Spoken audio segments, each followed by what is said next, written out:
लिखे जो खत तुझे वो तेरी याद में। नमस्कार दोस्तों, एक बार फिर से आपका स्वागत है आपके अपने चैनल दीक्षा टीवी पर। मोहम्मद रफी भारतीय सिनेमा के महान गायक थे। बहारों फूल बरसाओ ये रेशमी जुल्फें, आज मौसम दीवाना हुआ बादल, ऐसे उसके आए बाहर। कौन है जो सपनों में आया, दर्द दिल दर्द जिगर। रफी साहब को कुछ लोग निर्विवाद गायक मानते हैं, लेकिन ऐसा नहीं है। रफी साहब कभी अपनी गलती से, कभी दूसरे की गलती से कई बार विवादों में फंस चुके हैं। बदन पे सितारे लपेटे हुए ये दुनिया,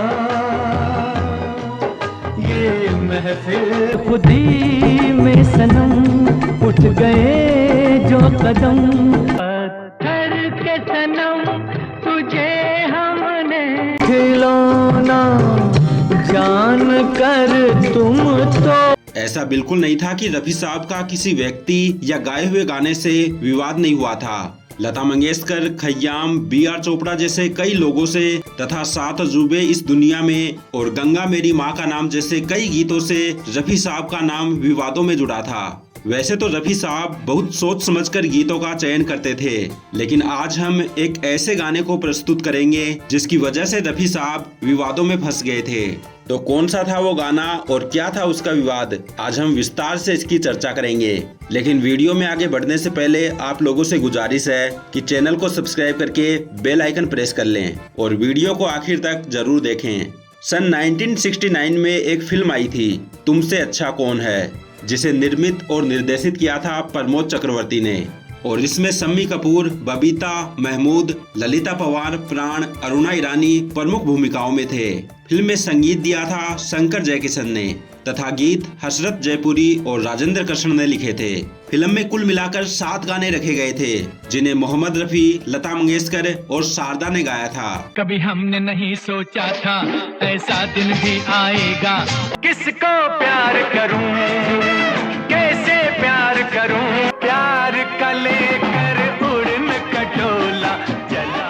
दुनिया सारी रंगत तेरी सूरत सी, आँखों में आँखें ना डालो मुझे कुछ होता है। गंगा मेरी माँ का नाम, बाप का नाम हिमालय। फिल्म के ये सभी गाने बहुत अच्छे थे और लोगों ने काफी पसंद किया था, लेकिन इस फिल्म के एक गाने को लेकर विवाद हो गया था। दरअसल राजेंद्र कृष्ण ने एक गीत लिखा, गंगा मेरी माँ का नाम, बाप का नाम हिमालय। इस गाने की धुन शंकर जयकिशन ने तैयार की और रफी साहब को रिहर्सल के लिए बुलाया गया।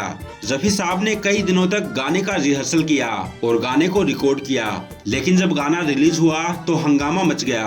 हिंदू समुदाय के कुछ लोगों ने गाने के बोलों पर अपनी आपत्ति जताई। उनका कहना था कि गाने के बोल बेहद ही गलत हैं, जिससे कि उनकी आस्था को ठेस पहुंची है। हिंदू समुदाय की बात सही भी थी, क्योंकि गाने की एक पंक्ति गंगा मेरी माँ का नाम, बाप का नाम हिमालय पूरी तरह से गलत तरीके से लिखी गई थी, क्योंकि वेदों, शास्त्रों और पुराणों के अनुसार गंगा हिमालय की बेटी बताई गई है, जबकि राजेंद्र कृष्ण, शंकर जयकिशन और रफी साहब ने गंगा को हिमालय की पत्नी बना दिया। हालांकि मुस्लिम होने के नाते रफी साहब को शायद गंगा और हिमालय का क्या रिश्ता है पता नहीं रहा होगा, लेकिन राजेंद्र कृष्ण, शंकर जयकिशन, शम्मी कपूर और निर्माता निर्देशक प्रमोद चक्रवर्ती को भी समझ नहीं थी। हिंदू समुदाय की यही आपत्ति थी कि जब हमारे धर्म के अनुसार गंगा हिमालय की बेटी है तो उन्हें हिमालय की पत्नी कैसे बना दिया।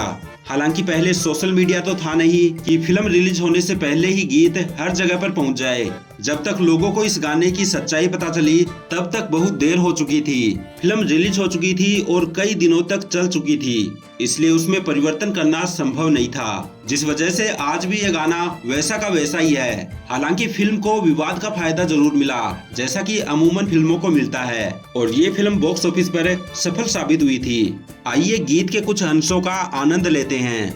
गंगा मेरी माँ का नाम, बाप का नाम हिमालय, अब तुम खुद ही फैसला कर लो मैं किस सूबे वाला।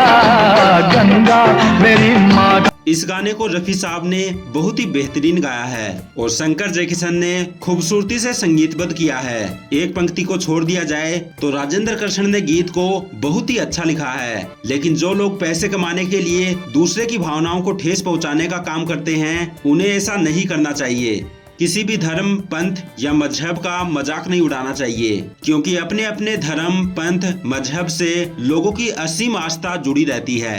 कोई भी धर्म हो, सब धर्म अपने अपने अनुयायियों की नजरों में महान है। इसके अलावा सन 1977 में आई फिल्म धर्मवीर के एक गाने 7 अजूबे इस दुनिया में 8वीं अपनी जोड़ी के बोलों को लेकर भी बड़ा विवाद हुआ था और ये विवाद इतना बड़ा था कि बाद में गाने के बोलों में परिवर्तन करना पड़ा।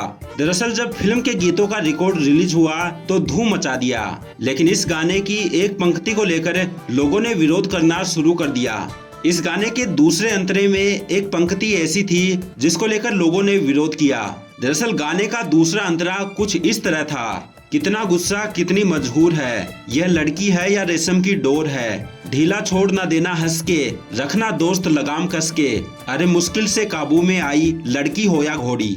इस अंतरे में जो एक पंक्ति है, अरे मुश्किल से काबू में आई लड़की हो या घोड़ी, इसी पंक्ति को लेकर विवाद हो गया था। जब ये गीत रिकॉर्ड हुआ तो गीतकार आनंद बख्शी, संगीतकार लक्ष्मीकांत प्यारेलाल, गायक रफी साहब और मुकेश जी तथा निर्देशक मनमोहन देसाई को भी ये अंदाजा नहीं था कि इस एक पंक्ति को लेकर इतना बड़ा विवाद हो जाएगा। जगह जगह पर फिल्म से जुड़े लोगों का विरोध होने लगा, खासकर रफी साहब और मुकेश जी का, क्योंकि प्रत्यक्ष रूप से तो उन दोनों लोगों ने ही गीत को गाया था और लोग इस बात को लेकर भी गुस्सा थे कि रफी साहब और मुकेश जी जैसे महान लोग ऐसे गाने कैसे गा सकते हैं। विवाद को बढ़ता देख मनमोहन देसाई ने आनंद बख्शी, लक्ष्मीकांत प्यारेलाल, रफी साहब और मुकेश जी को स्टूडियो बुलाया। फिर आनंद बख्शी ने उस पंक्ति में बदलाव किया और गीत को दोबारा रफी साहब और मुकेश जी से रिकॉर्ड किया। हालांकि अंतरे के उस पंक्ति को बदला गया, जहां पर अरे मुश्किल से काबू में आए लड़की हो या घोड़ी था, वहां पर अरे मुश्किल से काबू में आए थोड़ी ढील जो छोड़ी कर दिया गया।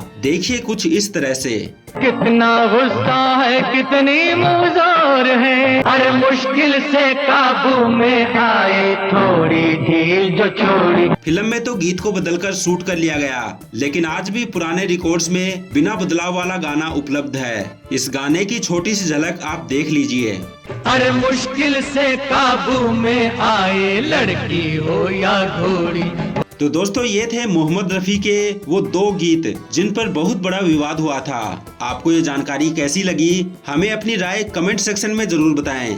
और अगर आप इन गीतों का आनंद लेना चाहते हैं तो हम डिस्क्रिप्शन में इनके लिंक दे देंगे। वीडियो को लाइक करके ज्यादा से ज्यादा शेयर करें।